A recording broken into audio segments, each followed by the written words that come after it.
У вочы не разгледзець воч. Вялікае відней здалёку стане. Калі ўскіпае гнеў марскі на ўзбоч, то карабель у горкім стане. У тым і жыццё меў рацыю паэт.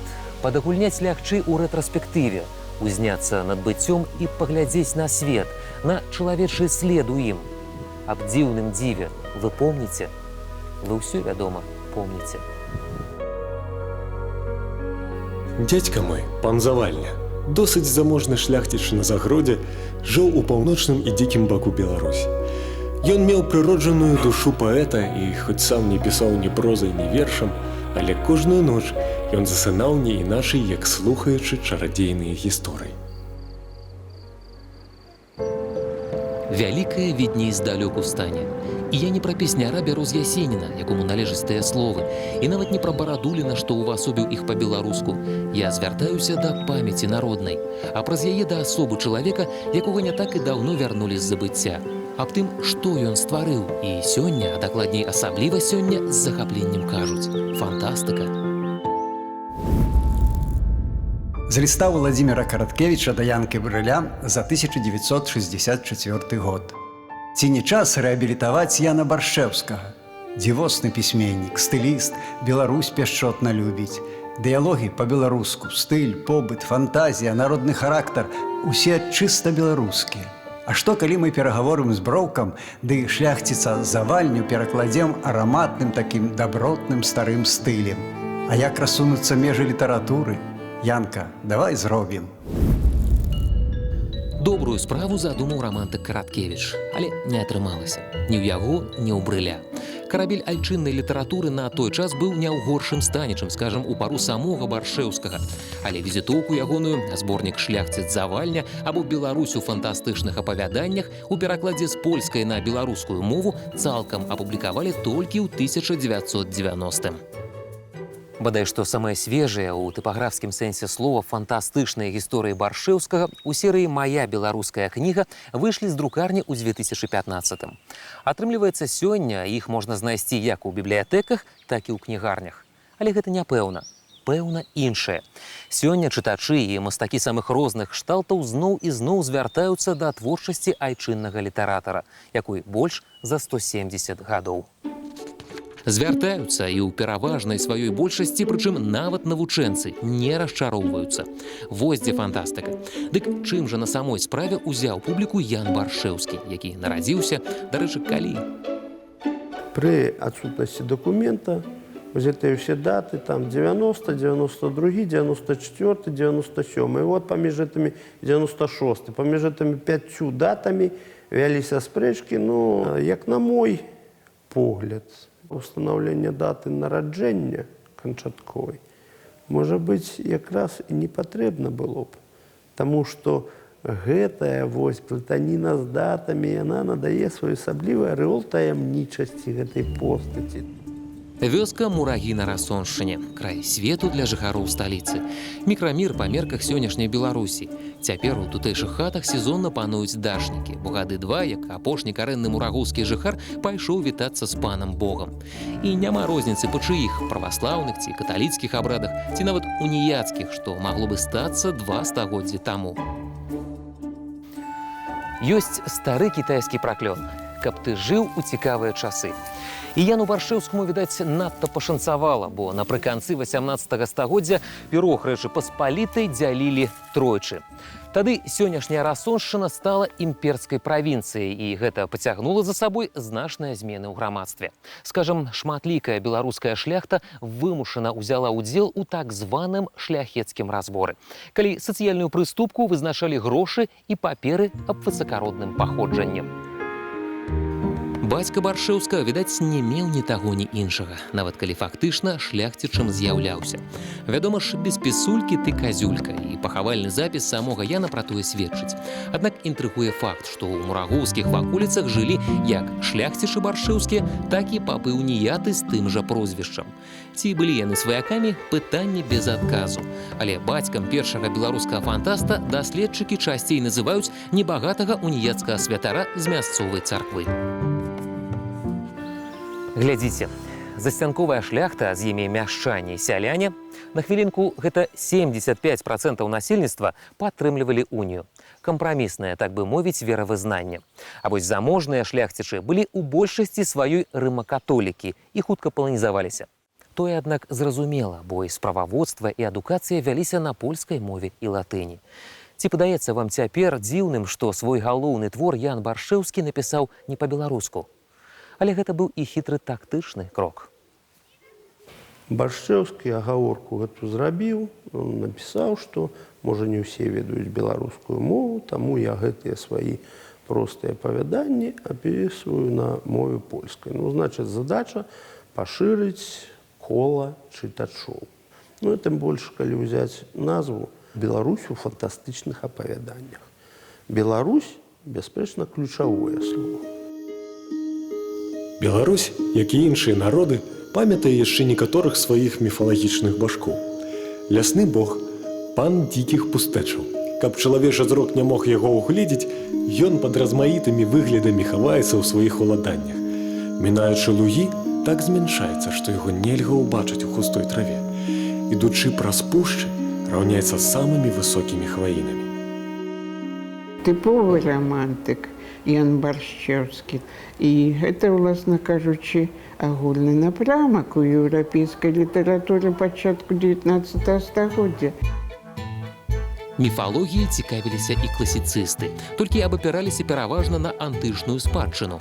Рамантыкі ж смела рабілі сапраўдны адвар з мухамораў, кідаючы ў творчы кацёл і антычныя, і біблейскія, і сярэднявечныя паданні, не забываючыся, аднак, і пра нацыянальную кампаненту.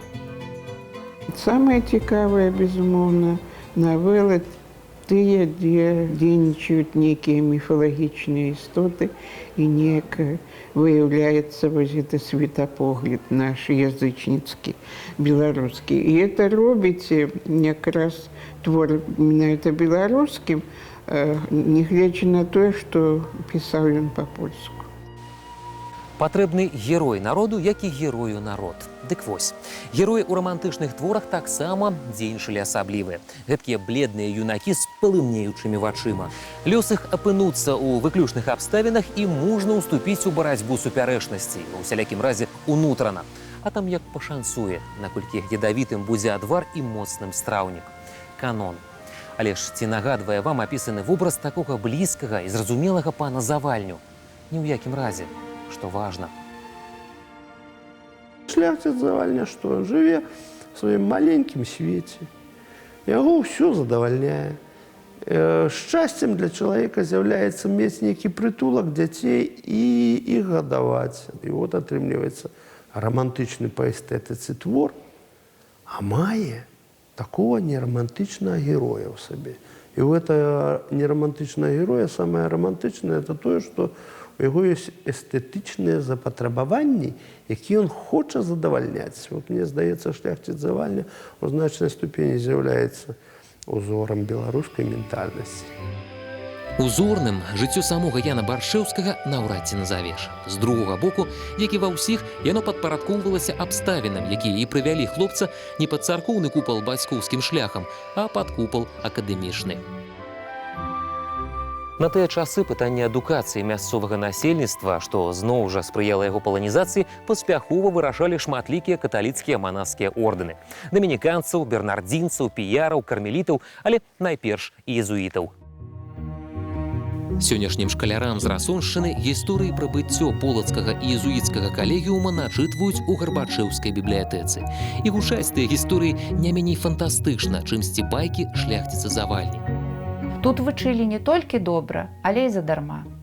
А вучылі шкаляры тэалогію, арыфметыку, геаметрыю, фізіку, астраномію, гісторыю, геаграфію, логіку, лацінскую, грэчаскую мову, антычную літаратуру і 7 вольных мастацтваў.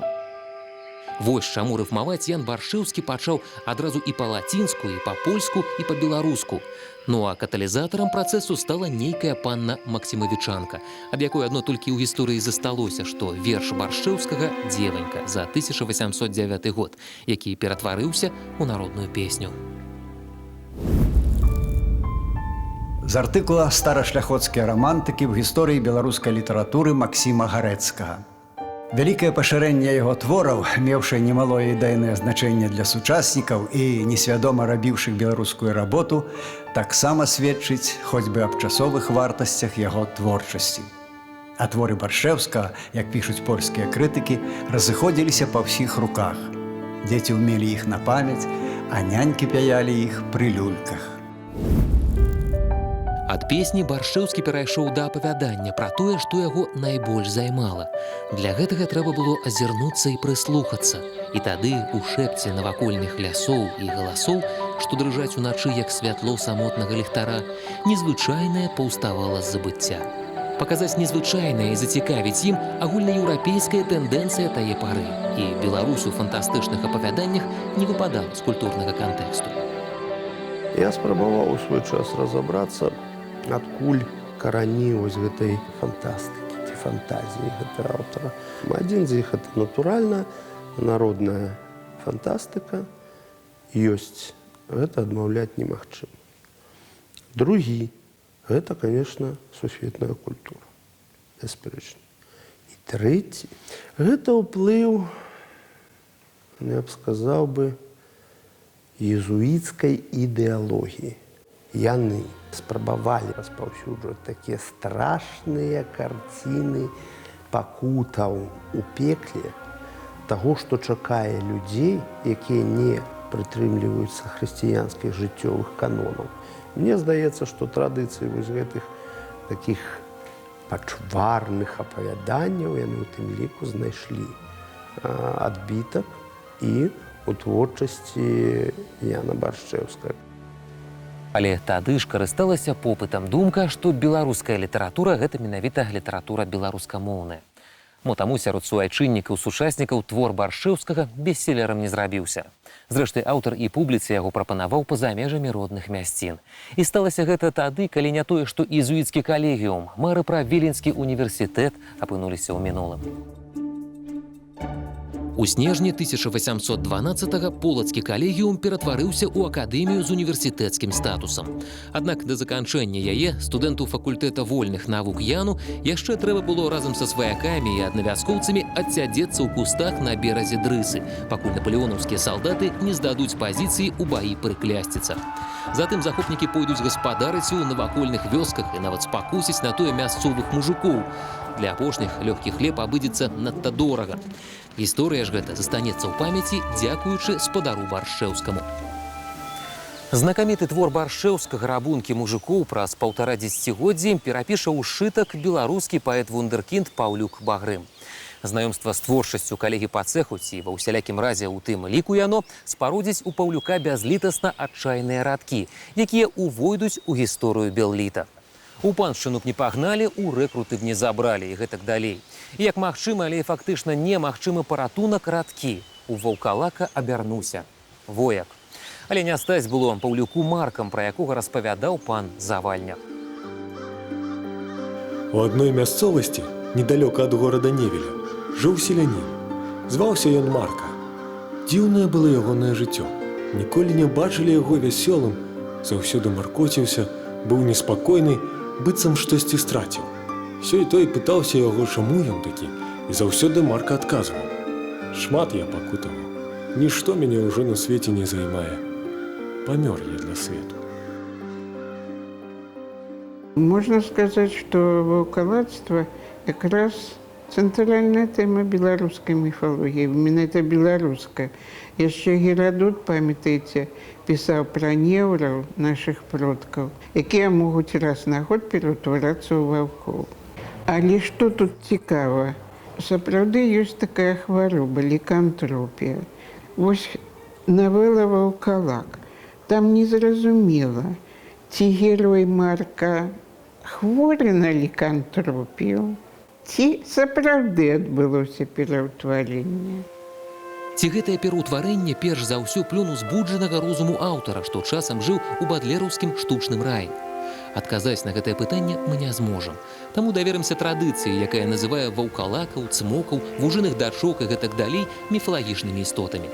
Але заўважце, Баршэўскі стварыў Беларусь не ў міфалагічных, а ў фантастычных апавяданнях. Я вас могу шокировать своим поведомлением. Разумеется, отрымливается такая ситуация.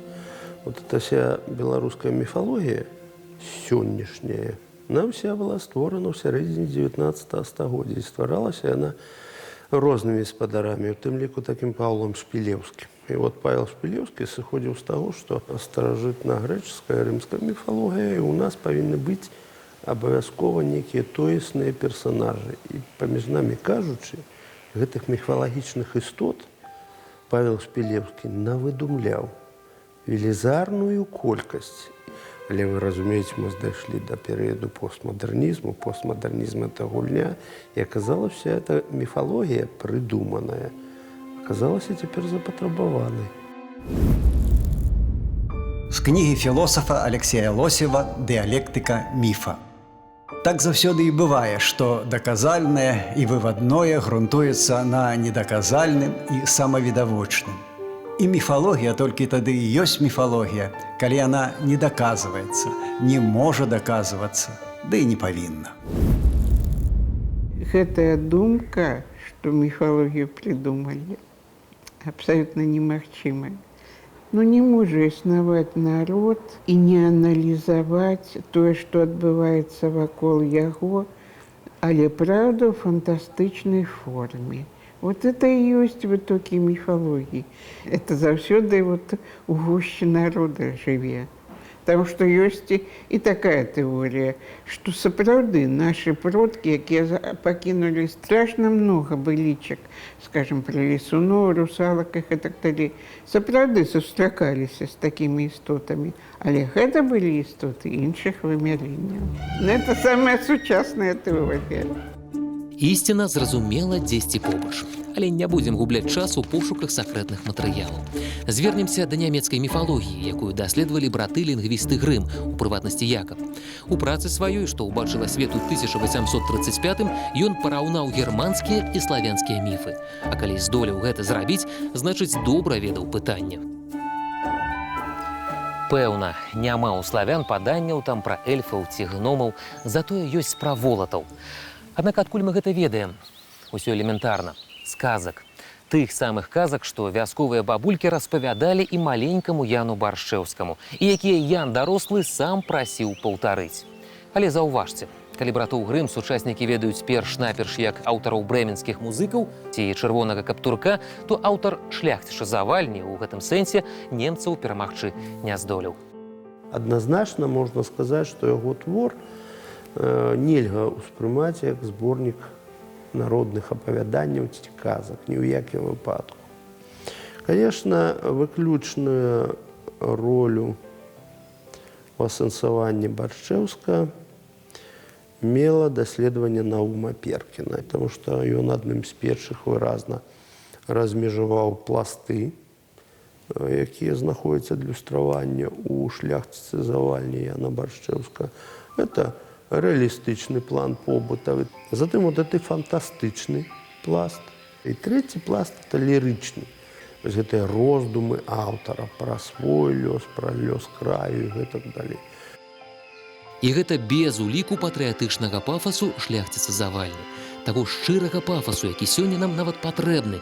Але ён там, на старонках мінулага, у алегарычных вобразах, часам нават не знойдзеных у міфах, а створаных як міф. Бо фальклор гэта ж і ёсць народная творчасць, але справа і ў інтэрпрэтацыі. Так, плачку некаторыя даследчыкі лічаць сімвалам Беларусі, радзімы, якую пакінулі дзеці. І плачка тая стварыла сваімі слязьмі на Пачановскай гары крыніцу жывой вады. Ці піў з яе пасля сам Баршчэўскі, які з атэстатам акадэміі ў руках і без грошай у кішэні ад'ехаў у Пецярбург працаваць гувернёрам. Дакладней, з гэтага ён пачаў, а пасля трапіў у марское ведомства. Наведаў паводле службовага абавязку Англію, Францыю, Фінляндыю, ды кар'еры не зрабіў. Зрэшты, у якасці хатняга настаўніка латыні і грэчаскай мовы, знатака айчыннай літаратуры, Баршчэўскі адчуваў сябе добра, бо меў час займацца любімай справай. Шаноўная сястра, лісты, якія да цябе пішу, заўсёды поўняцца вершамі. Але што я павінен рабіць? Гэта, відаць, нейкая залежнасць, бо калі толькі я пажадаю напісаць сястры, мноствам розных ідэй напаўняецца мае думкі. Я хацеў бы распавесці ўсё тое, што адбываецца ва ўяўленні маёй душы, хаця ні пяро, ні мова не здолеюць ніколі таго выказаць. Это уникальный памятник эпистолярного жанра первой половины XIX века. То есть это бумага, это акварельные вставки, это красивый ровный почерк, это стиль письма, который подразумевает очень добрые, душевное отношение автора к тому, кому адресованы письма, потому что он делится своими переживаниями, своими какими-то удачами, неудачами, своими надеждами на то, что будет опубликовано его очередное произведение. Он спрашивает определенного мнения, он ищет подписчиков для своих изданий, то есть он собирает определенные деньги. Это целый пласт жизни, истории, связанный с Яном Баршчэўскім. Пісаць было пра што, бо ў Расіі панаваў залаты век літаратуры, і не толькі рускай. Красінскі, Нямцевіч, Міцкевіч урэшце. З ім, дарэчы, Баршчэўскі нават пазнаёміўся асабіста, недзе паміж 1827 і 29 гадамі. Кажуць, вялікі Ліцвін вершы ўжо не маладога творца, але фактычна ўсё яшчэ паэта-пачаткоўца пахваліў, а некаторыя і паправіў уласнаю рукою. Пасля шмат чаго здарылася. Варшаўскае паўстанне 1830-го, 2 гады праз зачынілі Віленскі універсітэт, затым ліквідавалі унію, а з 1840-го у афіцыйных паперах Літву і Беларусь пачалі запісваць заходнім краем. Свет, часткай якога з юнацтва адчуваў сябе Баршчэўскі, разбураўся. Дзе было знайсці апору і паратунак? У каранях, што заўсёды сучасна. Друг Яна Баршчэўскага, Шапелевич, в 1934 году лишился своей работы. После этого он вернулся в свое имение в деревне Рудня. И с возвращением Шапелевича связан, пожалуй, первый приезд за многие годы Яна Баршчэўского в родные места из Петербурга, где он в то время жил. Ну, наверное, это одна из самых больших загадок, которая так и осталась неразрешенной на сегодняшний день, потому что те 28 писем, которые хранятся в Витебском областном краеведческом музее, адресованы Юлии. И потому вопрос, были ли они адресованы жене друга Яна Баршчэўского, Гаудента Шапелевича, или же они были адресованы сестре друга, до сих пор остается открытым. 1844 годам датуецца апошні ліст Яна да Юліі, што захаваўся ў калекцыі Вацлава Федаровіча, некалі ўладальніка першага ў Віцебску прыватнага музея. Тым жа годам датуецца першы том Беларусі ў фантастычных апавяданнях. А Ян Баршчэўскі пасля 17гадовага перапынку стаў наведваць радзіму штогод, увесну ці ў пачатку лета. З кіем у руцэ ён блукаў па роднаму краю, слухаў казкі і песні простага народа і быў жаданым госцем паўсюль. Успаміны пра пачутае, які ўласныя вершы ён запісваў у сшытак, які заўсёды насіў з сабою. Але апавяданні, што паўсталі з гэтага матэрыялу пра Беларусь незвычайную, патрапілі ў рукі сучаснікаў не 6 асобнымі кніжкамі, як планаваў аўтар, а 4. Такая вось нерамантычная проза жыцця. Ён заклаў надзвычай моцную традыцыю романтызму ў прозе. Традыцыя аказалася надзвычай плённая, асабліва от якраз у наш час. Калі пісьменнік звяртаецца да міфалогіі, ці да містыкі хутчэй і да фантастыкі, затым у пазнейшых яго наступнікаў, асабліва даследчыкаў, абсалютна развязаныя рукі на самыя розныя інтэрпрэтацыі. І можна інтэрпрэтаваць гэты твор дыяметральна процілегла таму, якім чынам ён быў задуманы аўтарам. Гэта ідэя рэцэптыўнай эстэтыкі, згодна з якой чытач важнейшы за аўтара. Бо менавіта чытач стварае сэнс тэксту ў працэсе яго ўспрымання. А значыць, тлумачыць твор можна як заўгодна і колькі заўгодна, пакуль чытачы не скончацца. Іх жа, дзякуй Богу, яшчэ хапае. І кожны сапраўды знаходзіць у зборніку апавяданняў Яна Баршчэўскага важнае для сябе. Ці то авантурны сюжэт, ці то зразумелага галоўнага героя, ці яскравы міфалагічны вобраз. А хтосьці саму магчымасць дакрануцца да спадчыны, да каранёў, да сапраўдных глыбінь душы, дакрануцца, каб ажно затрымцела тое нутро, і ўзнялося парасткам пачуццё гонару за край і за людзей. І нарадзілася нейкая упэўненасць у тым, што не там лепей, дзе нас няма. Баршчэўскі нейкім фантастычным чынам задавальняе ўсе гэтыя патрэбы. Але ведаеце, у чым парадокс? У мове. Нават у альманаху «Незабудка», выдаўцом якога Баршэўскі быў сам, ён не змяшчаў сваіх чыста беларускіх вершаў, бо, відаць, не бачыў для іх патэнцыяльнага чытача, стымы і перспектывы. Вось бы ён здзівіўся зараз, калі б даведаўся, што яго шляхціца завальню суайчыннікі адкрываюць для сябе ў беларускамоўным перакладзе. Фантастыка!